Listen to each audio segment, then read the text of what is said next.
자, 오늘은 RPAR ETF에 대해서 낱낱이 한번 파헤쳐보는 시간을 갖도록 하겠습니다.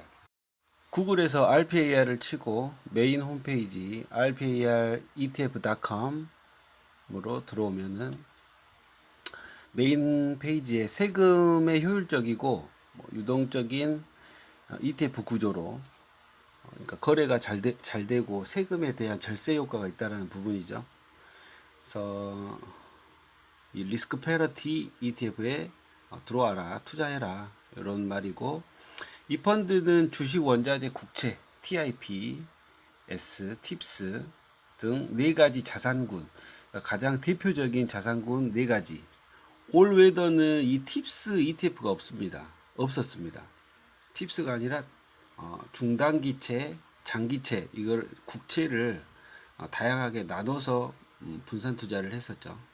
그래서 경제 성장 기간 동안에 어떤 경제 성장 구간에서도 수익도 창출을 하고, 경기 위축 기간에도 이 자본을 보존하고, 인플레이션이 고조된 시간에도 그 기간 동안에도 실질 수익률을 유지하는 상품이다라고 메인 소개를 하고 있습니다.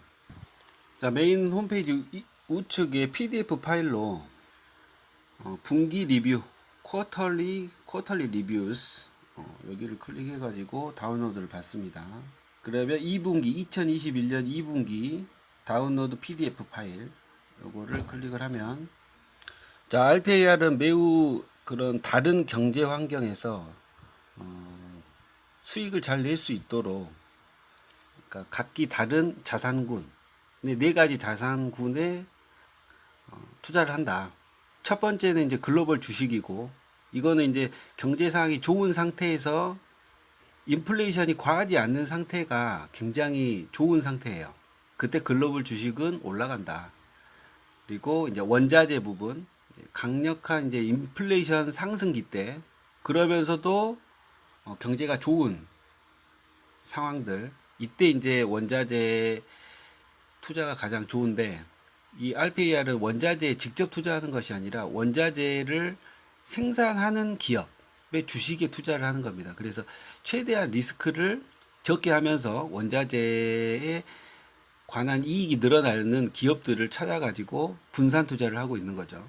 그리고 이제 실물금, 요건 이제 약한 경제 상태. 인플레이션은 올라가는데, 물가는 올라가는데 경제 상태가 안 좋은 시점이 또 있습니다. 그때 이제 실물금이 지금까지는 가장 큰 퍼포먼스를 보여줬었고, TIPS, 팁스는 경제는 약한데 인플레이션이 상승하는 기간 동안에 팁스는 좋다. 왜냐하면 이제 인플레이션이 올라간다. 만약 예를 들면 올해 이제 4%가 났다. 인플레이션이, 물가 상승이. 그러면 팁스라는 상품은 이 4% 이자를 주는 겁니다. 그래서 경제 상태는 약한데 인플레이션만 상승하는 기간에 굉장히 퍼포먼스가 좋은 자산군이다. 올 웨더 포트폴리오는 이 팁스 이전에 이게 2000년대 때 나온 거거든요. 그래서 얼마 안 됐어요. 그 전에는 단기채, 중기채, 그러니까 중기채 미만의 국채를 가지고 투자를 한 거죠. 그리고 네 번째는 이제 약한 경기가 안 좋으면서도 디플레이션이 오는, 주식하고 상관관계가 그래도 있는 미국 채권에 투자를 한다. 자, 그리고 RPAR의 리밸런싱 조정 시기는 2월, 5월, 8월, 11월 말에 한다. 그러니까 한 1년에 4번 정도 리밸런싱을 한다라는 거죠. 수수료는 0.54%라는 부분을 알려주고 있고요.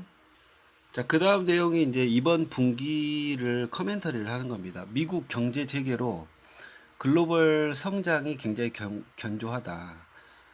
유럽은 굉장히 뒤처져 있지만 많은 신흥시장이 연말에 미국을 따라갈 것이다. 그러니까 유럽이나 신흥시장도 계속해서 미국을 따라갈 것이다.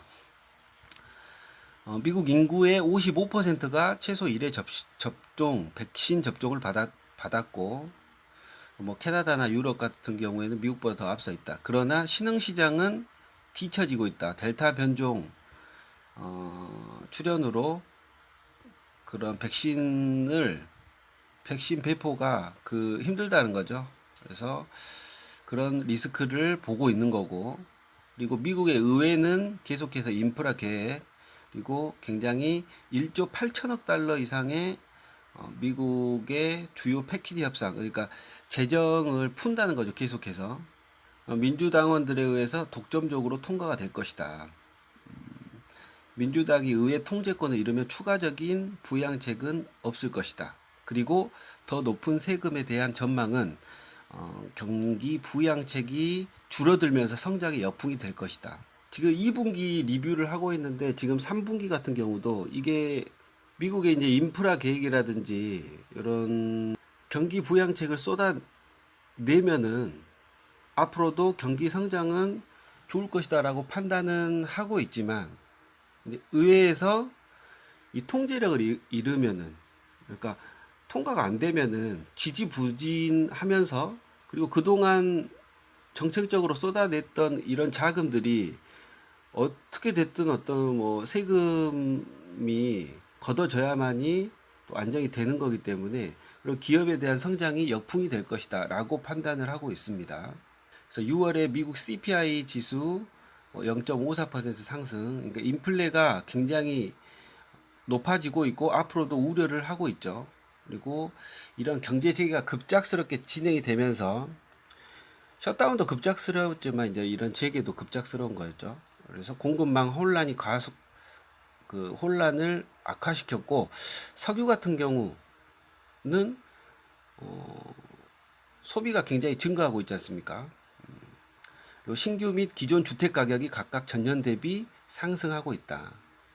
그래서 미래에 대한 인플레이션 기대치는 현재 뭐 연준 목표치인 2%를 넘어섰다. 이런 말을 하고 있고, 실업률도 점점 빠르게 회복을 하고 있다. 그리고 일자리가 사상 최고치, 그러니까 일자리 회복이 계속해서 진행이 되고 있는데 실업수당도 마찬가지로 많이 신청을 하고 있다. 그래서 임금의 인상을 우려하고 있다라는 부분입니다. 자, 시장은 이러한 인플레이션 압박이 일시적일 것이라는 기대를 반영하면서 10년 국채 수익률이 전염병 이후 최고치인 1.74까지 올랐다가 분기 말까지, 그러니까 2분기 말까지 1.47%, 현재는 지금 1.2% 정도. 여기서 이제 마지막 커멘트가 이제 가장 중요한데요. 시장이 직면한 두 가지 질문을 본인들은 한다. 첫 번째는 이제 경기 부양책이 철회됨에 따라 회복을 할 것인지, 스스로 이제 시장이 회복을 할 것인지 여부. 그리고 두 번째, 최근의 인플레이션의 어떤 흐름들이 일시적인 것인지 지속적인 것인지 여부. 그리고 성장과 인플레이션이 어떻게 전개될지, 어떻게 전개될지가 시장을 주도할 것인데, 사실 이제 이 리스크 펠러티는 여기에 대한 이제 위험성들을 다 분산을 해놓고 있는 게 장점이죠. 그래서 이제 위험성에 맞게끔 자산군에 어떻게 퍼센테이지 분배를 할 것인지를 얘들이 이제 직접 판단을 하고 결정을 하는 겁니다. 자, 다음은 이제 RPAR의 퍼포먼스 관련된 부분이 나오는데, RPAR은 이제 시장 가격, 그러니까 실제 거래되는 가격이 YTD 기준으로 올해 초 기준으로 6월 30일까지 3%, 지금은 이제 한 5% 내외로까지는 올라왔을 겁니다. 이제 가장 좋은 건 이제 글로벌 어커티, 가장 이제 글로벌 주식이 13%까지 올라와 있고, 가장 좋은 건 이제 계속적으로 올라가고 있는 이제 미국이죠. S&P 500도 굉장히 퍼포먼스 거의 20% 내외로 지금 올라왔을 겁니다. 근데 이제 리스크 펠러티 전략, RPAR의 이제 전략 자체가 안전한 방어적인 역할을 하기 때문에 이런 부분들은 감수를 해야 된다는 것입니다. 주식이 굉장히 좋을 때 휘둘리면 안 된다. 투자의 목적이 정확하게 판단이 돼야 되는 부분입니다. 밑에 이제 NAV라고 가로 열고 쳐진 거는 실제 뭐 금이라든지 주식이라든지 이런 가치입니다. 가치. 그러니까 이 RPAR도 ETF이기 때문에 그때 당시에 이제 수요가 밀릴 때도 있고 그러면 이제 살짝 비싸게 살 가능성도 있고 만약에 이제 RPAR이 매도세가 있으면 실제 시장 가치 NAV보다 더 싸게 팔릴 때도 있어요.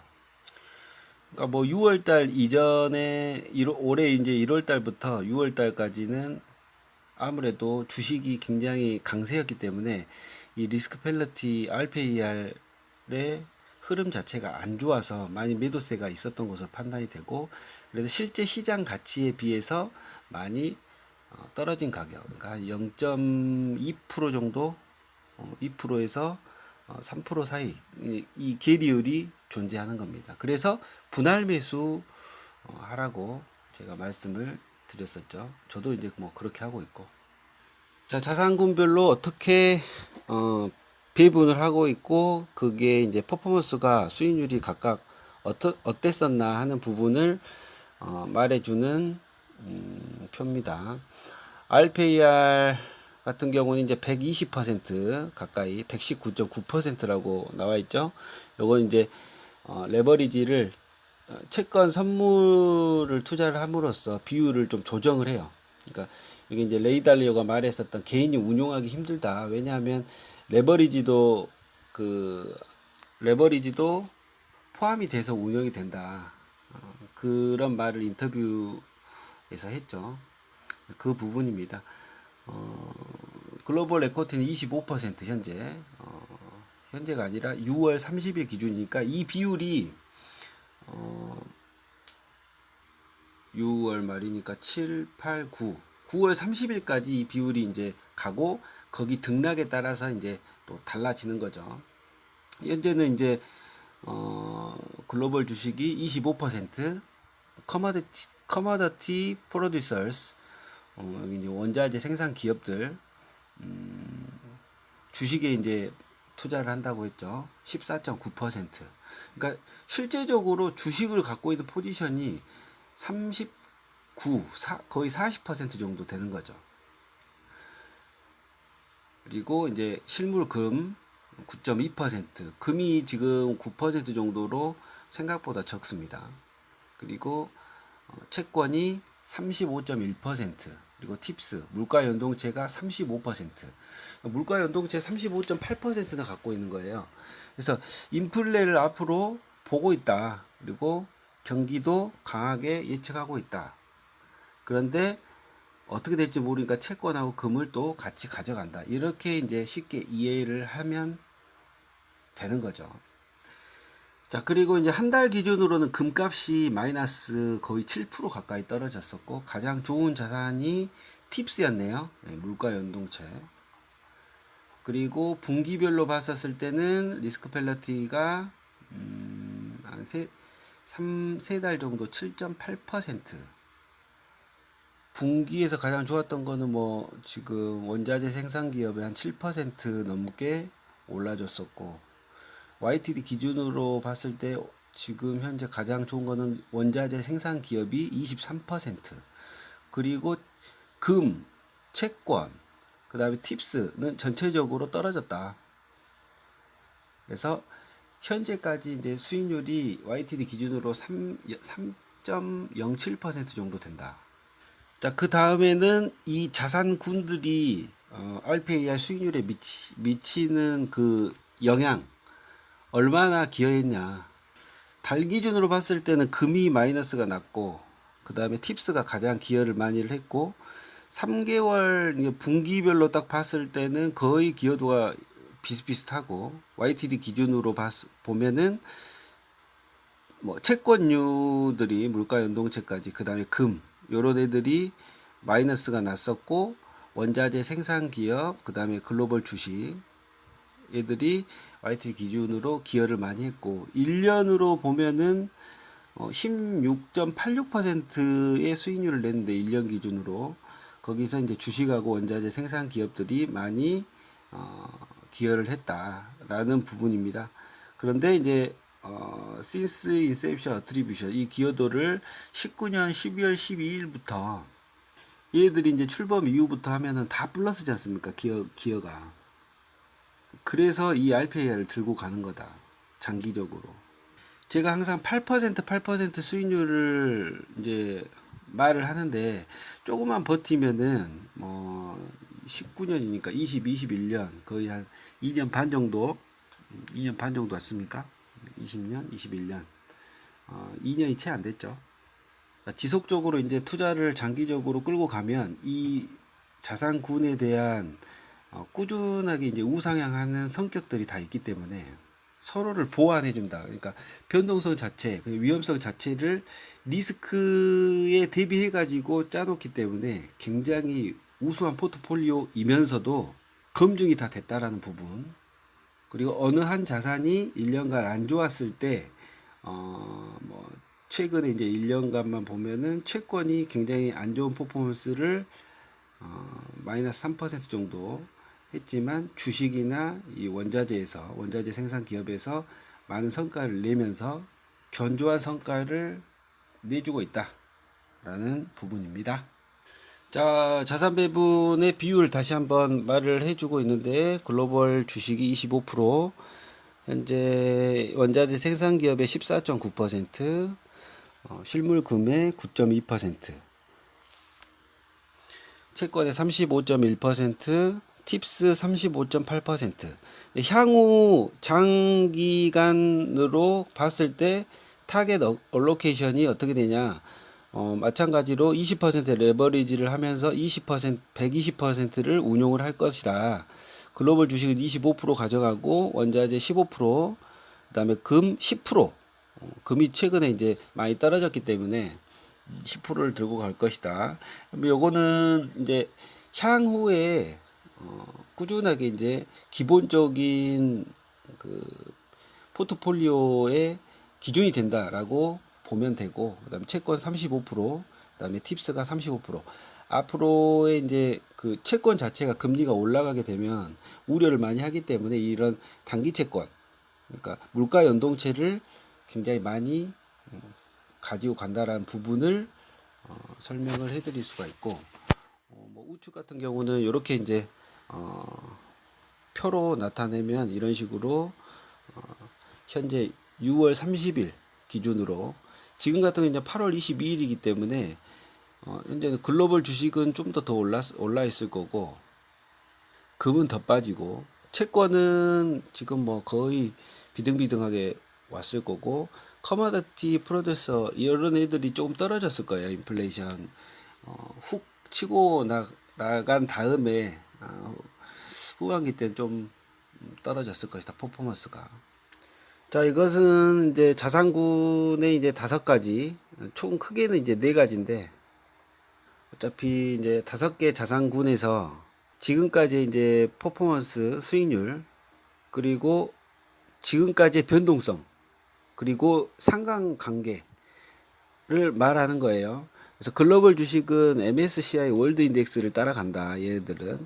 네, 얘네들은 지금 2000년도 1월부터 5.5% 연봉리 수익률이 났다. 그런데 이 변동성이 15%, 15.5%다. 요걸 이제 기준으로. 국채는 블룸버그 바클레이스 롱 트레저리 인덱스. 장기채에 대한 리턴이 20년대 2000년 1월부터 7.2%가 났는데 얘네들 변동성이 10.9%다. 주식하고 상관관계는 마이너스 0.29%다. 그래서 글로벌 주식보다 이 채권의 비율이 높은 거예요. 요걸 이제 계산해서 비율에 투자 비율에 자산 배분 비율에 이제 반영을 하는 거죠. 그리고 팁스는 8% 2000년도부터 8.1%가 났고 변동성은 국채랑 거의 비슷하죠. 10.8%. 그리고 그 글로벌 주식하고 상관계수는 0.07%, 0.07이 나온다 이 말이고, 그다음에 원자재 생산 기업은 얘네들이 변동성이 가장 크죠. 얘들은 수익률 자체가 0.4%, 그리고 21.5%의 변동성을 가지고 있고 상관계수는 0.86 정도가 된다. 그래서 이게 지금 현재는 15% 비율이 들어가지 않습니까? 그래서 가장 적은 거죠, 이게. 비율이. 변동성이 크니까. 근데 얘들이 그 잘 나가는 시점이 있단 말이죠. 원자재 생산 기업들은 과도한 인플레이션 때 굉장히 큰 수익을 보여주는데 이때가 바로 지금 2000년대 초반이 아니라 올해 그 21년도 이제 초반에 작년 이제 뭐 후반기부터 올해 초반까지 원자재 가격이 굉장히 올랐기 때문에 얘들이 퍼포먼스를 해줬다. 이제 국채 자체 가격이 굉장히 떨어지는 시점에도 이런 것 때문에 방어를 할 수가 있는 거죠. 그래서 변동성을 굉장히 낮출 수가 있는 부분이다. 그리고 이제 실물금은 8% 정도 지금까지의 수익률을 8.8%. 아이러니한 게 다른 자산군보다 금이 사실 수익률이 가장 높네요. 그리고 변동성 16.5%. 그리고 상관계수는 0.11% 정도.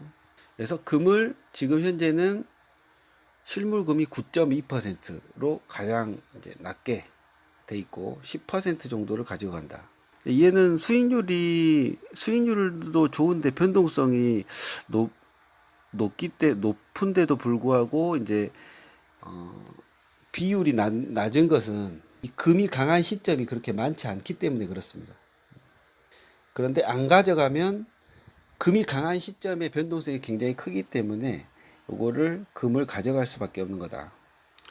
자, 이거는 이제 역사적으로 이제 가장 퍼포먼스가 좋았던 애들. 그러니까 보시면은 우측 제일 끝에 보면은 아이러니하게도 20년 그 연봉리 수익률이 가장 높은 게 골드예요, 골드. 8.8%. 그래 팁스가 8.1%, 채권이 7.2%, 글로벌 주식이 5.5%, 그리고 커머디티 원자재 생산 기업들이 0.4%. 근데 커머디티가 좋을 때가 16년도에 있었네요. 27%의 수익을 냈었고, 그 다음에 뭐 특징적인 게 2008년도도 골드. 대단하네요. 6년 2001년도, 2년도, 3년도. 이게 1년도씩 끄는 것이 아니라 2년간 평균이네요. 2년간. 2002년도에서 2003년도에 가장 좋았던 거. 2006년도에서 7년도 8, 9, 10, 11 거의 6년간 골드가 가장 위력적인 모습. 2008년도 때 이제 골드, 채권 요런 애들이 좋았고 팁스 좋았고 이때 주식은 마이너스 12%가 났고 이걸 이제 예전에도 보고 했는데 이렇게 자세하게 방송 준비하면서 자세하게 보니까 골드가 어마어마했네요. 지금은 2020년도 후반기 때 한 8월 달까지인가 7, 8월 달까지인가 골드가 한 2,000불 찍고 지금 하향세죠. 거의 한 15% 가까이 떨어졌는데 지금 아마 1,700불에서 1,800불 왔다 갔다 할 겁니다. 그래서 골드가 그래도 어마어마하다. 그래서 저는 골드 비율이 그렇게 뭐 크지 않다라고 판단을 했었는데 보니까는 2006년도부터 11년도까지 골드가 아주 파죽지세였네요. 그리고 실질적으로 글로벌 에쿼티가 좋은 거는 2004, 5년 그리고 12년, 13년 12년, 13년 21% 그리고 18년, 19년 때 글로벌 에쿼티는 8%. 이때 미국은 죽었는데도 불구하고 전체적으로 한 8% 정도 올랐네요. 그리고 현재도 이제 글로벌 에쿼티가 20%. 자, 근데 이제 여기서 이제 미국 시장을 투자하시는 분들 같은 경우에는 아이러니한 게 있어요. 2010년도부터 2020년까지는 미국 시장이 진짜 엄청나게 좋은데 2000년도부터 2010년도까지는 QQQ 자체가 S&P 500도 마찬가지지만 나스닥 100도 그렇게 좋지가 않거든요. 2000년, 2001년, 2002년도 요때 이제 그 닷컴 버블이 있었기 때문에 미국이 이제 거의 죽음의 어떤 주식 시장이었기 때문에 현재만 보면서 앞으로도 좋을 것이다 라고 판단할 수는 있지만, 이렇게 자산 배분을 하면서 역사도 한번 다시 보니까 골드, 팁스, 그리고 채권하고 글로벌 주식이, 기본적으로 글로벌 주식이 이제 5.5%밖에 안 나온다. 변동성이 큰데. 그래서 꾸준히 이제 장기 투자할 때는 고집스러운 장기 투자보다는 자산 배분을 하면서 장기 투자하는 것이 훨씬 낫겠다라는 생각을 다시 한번 해봅니다. 자, RPR ETF의 핵심 목표는 심각한 시장 침체 중에 투자자를 보호하고, 멘트 좋다. 상승 시장에 참여하는 것. 작년 20년도에 또 이렇게 올라가지고 굉장히 좋은 퍼포먼스를 보여줬죠. 그해 20년도에 RPAR이 19%를 달성을 했다. 글로벌 주식보다 16% 높은 성과를 냈다. 근데 개별 뭐 미국 시장이나 뭐 한국 시장 개별 주식에 투자에 성공한 사람들은 그보다 높은 성과를 보여줬지만, 그거는 이제 이 RPAR이 그 단기적 수익 목표를 하는 것이 아니기 때문에 그 부분에 대해서 주식이 폭발적인 상승을 할 때 소외감을 느낄 수가 있다는 거죠. 하지만 침체 중에 심각한 침체 중에 투자자를 보호하는 것이 이 RPAR의 핵심적인 목표 중에 하나이기 때문에 그 부분은 꼭 기억을 해야 된다.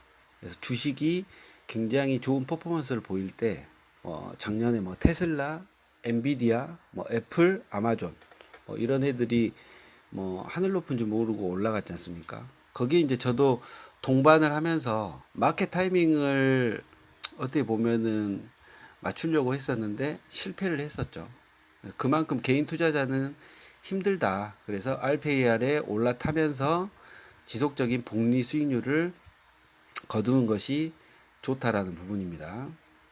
그래서 이제 주식보다 RPAR이 굉장히 안정적이기 때문에, 그러면서도 높은 수익률을 보장을 할 수가 있는 장점이 있습니다.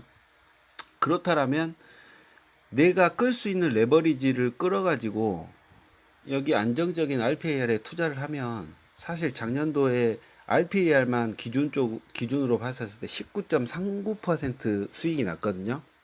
제가 이제 14%가 났고, 근데 제 현금 투자 대비했었을 때 20년도 같은 경우에는 제 기본 수익률로 따지면은 2020년도에 원금만 제가 6천만 원이었으니까 이제 제 수익률로만 따지면 한 100%가 더 났죠. 100%가 더 났는데, 그래서 이제 그 본인의 이제 신용대출이라든지 담보대출, 담보를 활용해서 담보대출을 받아가지고 레버리지를 극대화시켜서 이 RPAR에 투자를 하면은 우리가 전세 갭 투자하듯이 수익을 꾸준하게 올릴 수가 있다.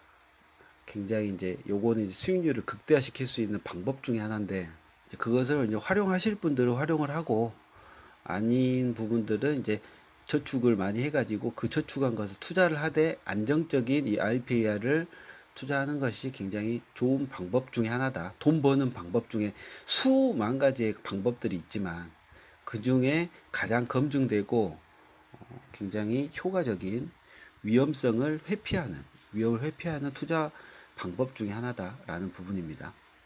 그런데 보시면은 2020년도 이제 1분기에는 변동성이 작았죠. 이제 마이너스 4%, 그리고 이제 글로벌 에쿼티가 마이너스 21%, 이렇게 이제 큰 변동성에 굉장히 경악을 금치 못한 순간이 온다라는 부분이고, 4분기 때는 글로벌 에쿼티가 이제 13%, 2분기 때 19%, 이렇게 이제 크게 상승하는 기간에 RPR은 못 들어가죠. 당연한 거죠. 당연한 부분인데 요거를 이제 참고 견디면 우수한 성과를 볼 수 있다라는 부분. 그래서 20년도 1분기 동안 국채와 팁스 그리고 금은 랠리를 통해서 침체기에 자본을 보호했다라는 부분입니다. 이제 긍정적으로 이제 보는 거죠. RPAR 자체는 2020년도 나머지 기간에 주식, 원자재, 팁스 및 금은 회복에 참여하는데 도움이 되는 강력한 수익을 제공을 했다라는 부분. 그래서 2020년도 19.39%라는 수익을 얻게 해줬다. RPAR이. 그리고 이제 투자자들이 이 RPAR, 그러니까 리스크 펠러티 전략에 대해서 빈번하게 이제 질문하는 것들이 자산군 손익이 시간의 지남에 따라 각각 뭐 못하는 애들도 있고 잘하는 애들도 있고, 주식이 좋을 때 채권이 안 좋아서, 그리고 채권이 좋을 때 뭐 주식이 안 좋아서, 금이 좋을 때 원자재는 떨어져서 원자재 기업들은 떨어질 수도 있고, 그리고 뭐 금이 올라갈 때 주식은 떨어지고, 뭐 이런 상황에 따라 가지고 0이 되는 거 아니냐 수익률이. 아니다, 역사적으로 증명이 됐다. 그래서 평균적으로 우상향하는 자산군들을 모아놓고 있다. 원자재 그 기업들만 빼놓고는 다 우상향을 했죠. 그래서 일반적으로 그 리스크에 대한 해지 기능, 그리고 자산군이 지속적으로 우상향하는 모습, 요거 이제 평균적으로 이제 증명이 된 부분이죠. 그래서 이 접근 방식이 매력적이다. 이 전략이 매력적이다. 투자자를 안전으로부터 보호를 한다. RPL의 일반적인 포트폴리오 어떻게 들어맞냐, 세금 효율적이냐, 다각적으로 실제 효과가 있냐, 뭐 검증이 됐었고, 역사적 저점에 가까운 수익률을 지닌 장기 채권에 보유해야 되냐. 그러니까 채권을 지금 보유해야 되는 시점. 개인 투자자들은 채권을 보유하기가 굉장히 힘들죠. 그런데 언제 올지 모른 그런 위기 상황에서는 마찬가지로 채권이 약 35%를 보유를 하면서 리스크를 해지를 해준다. 금리 상승이나 하락에서 리스크 페널티는 어떻게 수행되냐? 이거 어떤 환경에서 리스크 페널티가 저조한 실적을 내고 있냐? 요런 이제 질문들을 많이 한다는 거죠. 자, 그런 자산군들은 시간의 지남에 따라 긍정적인 기대 수익을 낸다. 예를 들면 1999년 이후 주식은 장기 평균 연간 수익률이 9%에 비해서 실적이 저조한 반면에 글로벌 에쿼티 다시요. 글로벌 에쿼티가 실적이 5% 정도로 저조한 반면 금은 장기 연간 수익률 8%를 능가했다. 아까 제가 이제 언급했던 부분이죠. 이 RPAR이 변동성이 적은 기본 자산 클래스의 평균 수익을 대략적으로 얻을 수 있다라는 것이 긍정적이다. 탁월한 다각화로 인해서 어떤 시장 부분보다 이 전체 자산 배분을 통해서 일정 기간에 수익을 낼 수 있는 전략으로 증명이 됐다라는 부분입니다. 자, 그리고 오늘날 이제 리스크 펠리티가 특히 더 매력적이라고 생각한다. 이런 어떤 의구심들이 있지만 현재 시점이 굉장히 매력적이라고 생각하는 이유. 기술 혁신, 이 테크놀로지의 혁신, 세계 경제에 대해서 디플레이션 압력을 가하고 있다. 그러니까 제가 이제 며칠 전에 이제 쿠팡에서 샀나? 쿠팡에서 암막 커튼을 구매를 했거든요. 근데 암막 커튼 큰 방에 이제 하나 설치하는데 이제 커튼 보만 샀어요. 근데 요것만 가격이 26,000원이거든요.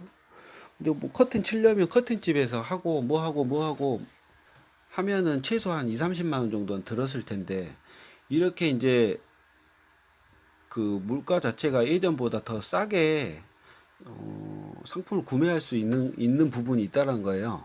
그래서 기술 혁신이 바로 이제 대량 생산을 했기 때문에 가능한 건데, 유통의 이제 혁신일 수도 있고, 그래서 물가가 안 올라간다는 거예요. 그리고 또 뭐 머리 자르는데도 저 같은 경우는 5천 원에 자르거든요. 요새 한 10,000원 정도 줘야 만 원에서 12,000원 정도 줘야 머리를 자르는데, 이발할 때 5천 원이다. 그리고 또 뭐가 있었냐면, 나이키 신발을 사는데 10만 원대 미만으로 살 수 있는 신발들이 굉장히 많아요. 제 것도 지금 7만 원짜리 나이키 신발을 신고 있거든요. 물론 이제 다른 사람이 보고 와 진짜 이거 비싼 거다 요런 수준의 신발은 안 사기 때문에 상관은 없겠지만, 기본적으로 소비를 줄일 수가 있다라는 거죠. 그래서 인플레이션이 안 일어나고 있지 않나 생각이 드는 건데, 현재 시점에서는 또 다른 문제일 수가 있다. 그러니까 이제 지금 컴퓨터, 뭐 차량 이런 생산 자체가 지연이 되는 순간이 있었죠. 반도체 막 부족 현상도 있었고. 그래서 일시적인 이제 인플레이션 압력에 들어갔지만 계속해서 기술 혁신은 이 디플레이션 압력을 가하고 있다는 부분인데, 글로벌 부채 수준은 이미 역사적 최고치에 기록했던 팬데믹 이전 수준에 비해 크게 증가했다. 그러니까 연준에서 거의 한 4배 이상 풀어제꼈으니까요. 3배 이상 풀어제꼈죠. 거의 4조, 5조 달러 정도 풀어제꼈으니까. 성장에 대한 이 두 가지 주요 역풍, 그러니까 돈을 많이 푼 거, 그리고 디플레이션 압력, 요게 이제 앞으로도 경제 성장을 지연시킬 수 있는 가능성이 있다라는 거예요. 근데 2008년도에는 그런 현상이 없었습니다. 근데 엄청나게 뿌려댔기 때문에 어떻게 될지 모를 것이다. 계속해서 주식이 좋을 수도 있겠죠. 예. 하지만 나의 이제 목표라든지 이 하방에 대한 이제 방어적인 수단으로서 이 RPA를 활용을 하고 있는 거기 때문에 이건 이제 투자자들이 잘 판단을 해야 되겠죠. 그래서 이에 대응해서 전례 없는 수준의 통화 및 재정 부양책이 발표되었다. 그래서 이런 장착 압력에 한편 증가하는 부의 불평등은 전세적으로 강력한 포퓰리즘의 물결을 일으키고 이게 이제 정치적인 불확실성을 나타낼 확률이 있을 것이다. 이러한 주요 세력들이 궁극적으로 그렇게 그런 부정적인 환경들을 제거하면서 예외적으로 광범위한 잠재적인 그 경제 침체라든지 그리고 다른 예외적인 상황으로 끌고 갈 수가 있다는 거죠. 정치적 불확실성이. 그래서 다양한 경제 상황에서 잘 수행할 수 있는 잠재력이 있는 시장 부분, 균형 잡힌 자산 배분이 굉장히 더욱더 중요해진 시점이 아닌가라고 판단을 하고 있습니다. 저도 이제 여기에 동의를 하는 거고요. 자, 다음은 RPL의 유동성 문제에 대해서 짚어보는 페이지입니다. RPL은 6월 30일 기준으로 현재 자산 13억 달러를 넘는 미국에서 가장 큰 유동성 대체 ETF 중 하나다. 그리고 RPL은 도입 비율 0.36베타, 주식과 유사한 수익률을 보였고 변동성은 훨씬 낮다. 이게 이제 개인 투자자들이 보여줄 수 없는 이 퍼포먼스입니다. 그래서 근데 RPL은 아직도 이제 인류 이제 그 QQQ나 스파이 같은 애들 그리고 이제 6대사 자산 배분하는 애들보다 거래량은 적어요. 그래서 RPL을 살 때는 분할 매수 추천을 해드리는 거고 저 같은 경우는 이제 10분할 매수를 하면서 웬만하면 평균 가격으로 살려고 노력을 하고 있습니다. 이 ETF가 이제 19년 12월 12일에 거래를 시작했고 그 이후에 계속적으로 우상향하고 있다. 21년 6월 30일까지. 그래서 변동성은 그 가장 적게 그리고 이제 여기가 이제 크게 빠졌던 게 코로나 위기 때 이때 그래프로만 봤었을 때 거의 한 26% 정도 한 번에 빠졌죠. 한 번에. 이때가 이제 핵심적인 건데 이때는 현금만 찾았지 않습니까? 달러만. 그래서 달러 자체가 굉장히 폭등하면서 자산이란 자산은 모두 팔아치워버리는 그런 독특한 현상. 근데 이 기간이 길지가 않다라는 거죠. 그래서 이제 달 기준으로 봤을 때는 마이너스 4%밖에는 안 빠졌다. 모든 MDD가 이제 달 기준으로 이렇게 판단이 되기 때문에 요때 빼고는 뭐 가장 많이 빠진 게 이제 작년 이제 10월, 11월 이때. 근데 요때 이제 빠질 때 퍼포먼스가 안 좋을 때 주식은 또 날아가는 경우가 있기 때문에 그런 경우를 이제 잘 참아야 된다. 자, 다음 이런 분산 투자가 일반적인 오해가 이제 위기 동안 상관관계가 하나라고 하고 모든 자산이 동시에 손실된다라는 거다. 그래서 투자자가 가장 필요할 때 분산하는 잘 작동되지가 않다라는 부분 말을 해주고 있고 대부분의 투자자들이 충분히 분산되지 않는 것이 현실이다. 물질적인 경기 침체 동안 장기 국채와 금은 RPA 자산의 약 절반을 차지함으로써 역사적으로 강력하게 그 성과를 수행을 했다라는 거고 이거를 이제 결과적으로 보여주는 것이 지난 20년 2000년도 때부터 2020년도까지 네 번의 주요 시장 매도 큰 위기가 왔었죠. 20% 이상 주가가 하락하는 그런 기간이 있었는데 그때가 2000년도 닷컴 버블 때 주식이 47% 빠졌었고 전 세계 주식 그리고 2008년도 신용위기 54% 빠졌고 그 다음에 유로존 위기가 2011년도에 주식이 20% 빠졌고, 코비드 19 때 주식이 21%. 그 당시 때 롱 트레저리스, 그러니까 장기 국채 퍼포먼스가 각각 35%, 17%, 26%, 21% 이렇게 방어를 했다라는 거죠. 그리고 골드도 마찬가지로 방어를 해줬고, 근데 아이러니하게도 이제 하이힐드 본드라든지 헤지 펀드 이런 애들은 전체적으로 다운이 됐다. 중요한 거는 이 그 분산 투자의 장기 수익률이 실적이 좋지 않을 수 있는 다른 헤지 펀드라든지 상대적으로 좋은 성과를 냈다. 그러니까 장기적으로 성과가 좋다라는 거죠. 이 RPAR 분산 투자 자체가. 자, 헤지 펀드는 5.9% 역사상. 그러니까 이 위기 때 말고는 헤지 펀드라든지 하이힐드 채권이 엄청나게 퍼포먼스가 좋은데 평균적으로 봤었을 때 이 위기가 있을 때 하락이 굉장히 크기 때문에 헤지 펀드가 5.9% 수익률, 그리고 하이힐드 채권이 5.4%. 그런데 20년 이상 성과를 봤었을 때 금이 8.8%다 이 말이죠. 그리고 장기 국채가 7.2%의 수익률이 낮기 때문에 금이라든지 장기 국채 이런 방어 수단으로 가지고 있는 이 RPAR의 자산군들이 실질적으로 인기 있는 이 헤지 펀드라든지 그리고 하이힐드 채권의 수익률을 넘어선다라는 겁니다. 다음, 그리고 일부 투자자들은 낮은 미래 수익률, 그러니까 채권이 낮은 미래 수익률이 예측이 되니까 앞으로 이제 금리를 올리는 시점이 나올 텐데, 그리고 팁스 같은 경우 물가 연동체도 매수 위험에 대한 우려를 표명을 했다. 이 저금리 환경일 수도 있고 낮은 잠재적 수익에 대한 우려인 거죠. 인플레가 안 오면 팁스는 진짜 짜바리가 되는 거거든요. 지금 포트에 이제 35%나 들어있기 때문에. 자, 그런데 이제 장기 국채와 팁스는 장기 이자율이 계속해서 하락할 경우 잠재적으로 높은 수익을 올릴 수가 있습니다. 라고 말을 하고 있고, 지난 40년 동안 그런 환경을 제공을 했다라는 겁니다. 그런데 지금 이제 더 이상 이제 떨어질 금리가 없지 않습니까?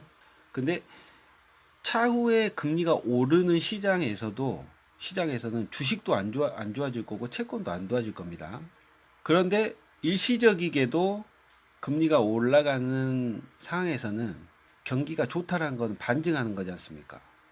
자, 그런 금리가 일반적으로 영향을 미치는 경제 성장 개선을 의미하는 것, 그리고 인플레이션 상승을 유발하는 것을 말할 텐데, 이때 이제 채권하고 팁스는 그나마 좋은데 채권은 안 좋아질 것이다. 하지만 RPAR의 잠재력은 그 상황에서도 도움이 되는 자산군을 가지고 있기 때문에 플러스 성과를 나도록 이 자산군에 투자하는 거다. 그리고 앞으로도 그렇게 해야 된다라는 것이 자산 배분, 그러니까 RPAR 리스크 밸러티 전략을 하는 것의 핵심적인 목표다. 그래서 이제 이게 이제 쉽게 말해서 금리 올라봤자 큰 의미 되지 않는다.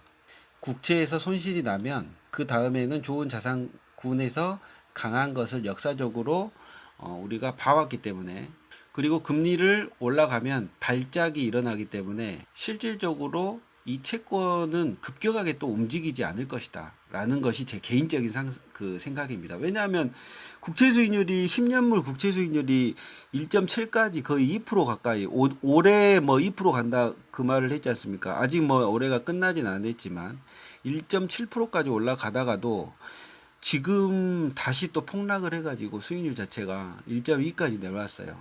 그러면서 채권이 또 받아주고 채권 수익률이 내려갔으니까 채권 가격은 또 올라갔겠죠. 그래서 균형적인 이 포트폴리오를 제공하기 때문에 큰 걱정이 없다라는 부분을 설명을 해주고 있네요. 자, 다음. 자, 이거를 이제 데이터로 증명을 하는 거를 말해주고 있습니다. 10년 만기 채권 수익률이 2020년 3월 9일까지 1.9%에서 0.5%로 하락했다. 요때 이제 성장 기대치가 무너지면서 금리가 떨어진 거고, 세계적 대유행 코로나 위기 속에서 인플레이션 기대치도 하락한 상황이 왔죠. 자, 이 상황은 다 기억을 하실 건데, 이때 국채 팁스, 그리고 금에 유리하고 주식이나 원자재, 그러니까 성장 동력, 인플레이션 자산 상승에 유리한 원자재나 주식은 각각 하락을 했다는 겁니다.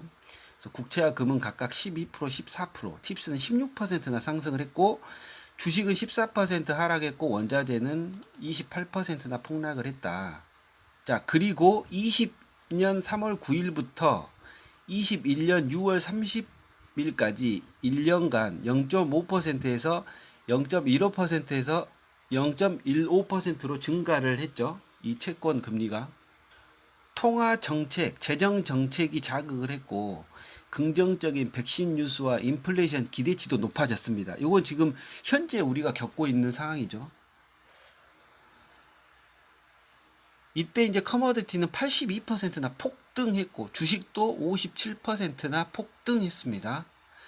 빠른 회복세를 보이고, 금은 인플레이션 압력으로 인해서 5% 정도 상승. 금리 인상이 되면서 국채는 마이너스 11%, 팁스는 2%가 손실을 입었다. 요약해 보면 RPAR 요금 해석이, 자, RPAR이 1% 하락했을 때 3%가 상승했다.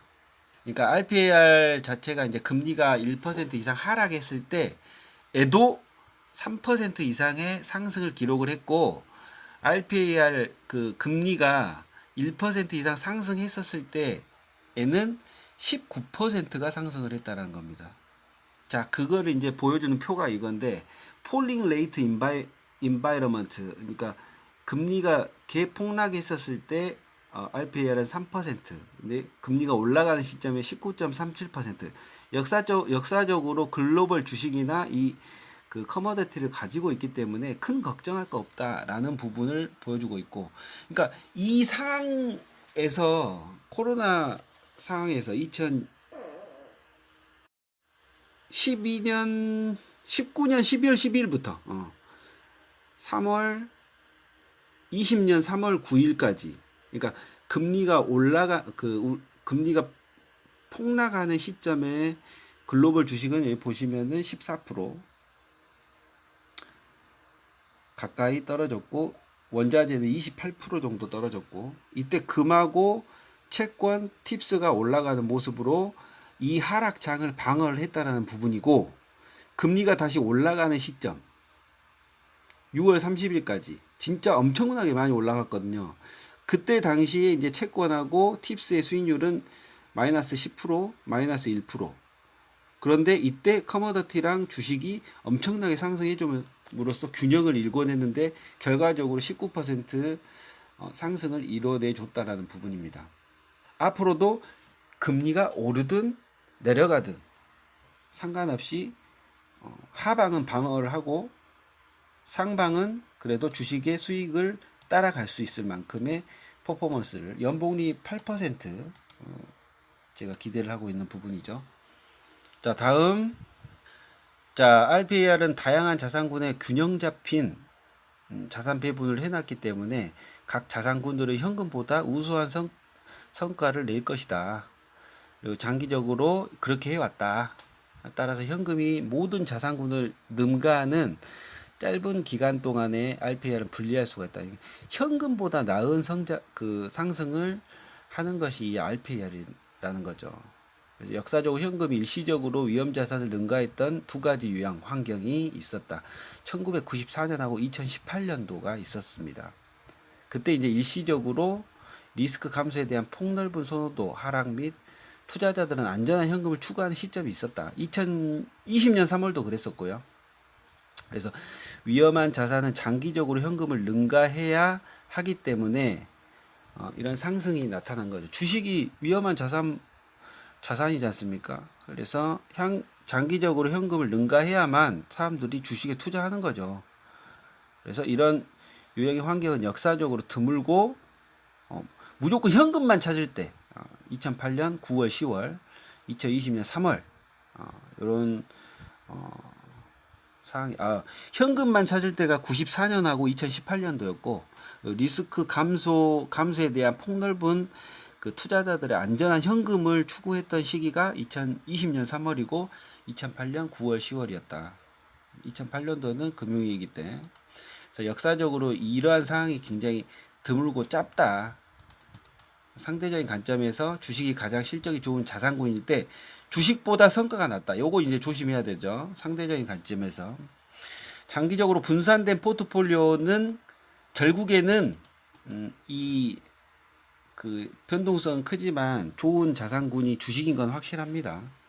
근데 그거를 장기적으로 가져갈 수가 없기 때문에 이 변동성이 적은 거를 선택을 하는 것이 기본적으로 더 짧은 기간 내 최고의 수익을 내는 발판이 되는 것이다. 라는 부분을 또 설명을 해주고 있네요. 자, 다음. 자, 그리고 그 다음 장에서는 뭐 이 투자가 그 지금까지 설명한 그런 것이 미래 수익은 뭐 보장하지 않는다. 이래저래 이제 블라블라 하면서 위험성에 대해서도 말을 하고 있죠. 이 자산 배분이 무조건 옳다. 계속해서 앞으로도 리스크 펠러티로 지속적인 뭐 8% 이상의 수익률이 안 나타날 수도 있다. 이렇게 그 까는 거죠. 그런 식으로. 그래서 이런 과거의 수익이 앞으로 수익을 보장하기는 어렵다. 안 될 수도 있다. 이렇게 이제 말하는 부분이 있고, 다음 글로벌 주식은 MSCI 세계 지수 23개 선진국의 대형주 및 중형주 대표 성과에 반영을 하는 거다. 시장 국가 1600개 이상 구성된 종목으로 구성되어 있는 이 지수를 추종을 한다. 그리고 채권은 이제 10년 이상인 미국 채권을 추종을 하고, 요건 이제 바클레이스 미국 종합채권 지수를 추종을 하는 거다. 팁스는 뭐 메릴린치 15년 이상 미국 인플레이션 연계 국채 지수를 따르고 있다. 액면가가 최소 10억 달러이고 최종 만기까지 기간이 있는 인플레이션 보호 증권을 사용을 한다라는 부분. 그리고 이제 상품 생산자 S&P 천연 자원 지수에 90개 이상 가장 큰 상장 기업이 포함이 된다. 얘네들은 이제 그 기업식 뭐 농업 부분에 에너지, 그리고 금속, 광업, 그리고 수력 같은 것도 포함이 돼 있더라고요. 보니까 에너지 부분이겠죠. 그래서 금은 현물 가격의 백분율 변화에서 반영을 하고 있다. 헤지펀드 관련된 것도 이제 소수 투자를 하고 있는 부분이 있고 데이터베이스에 있다.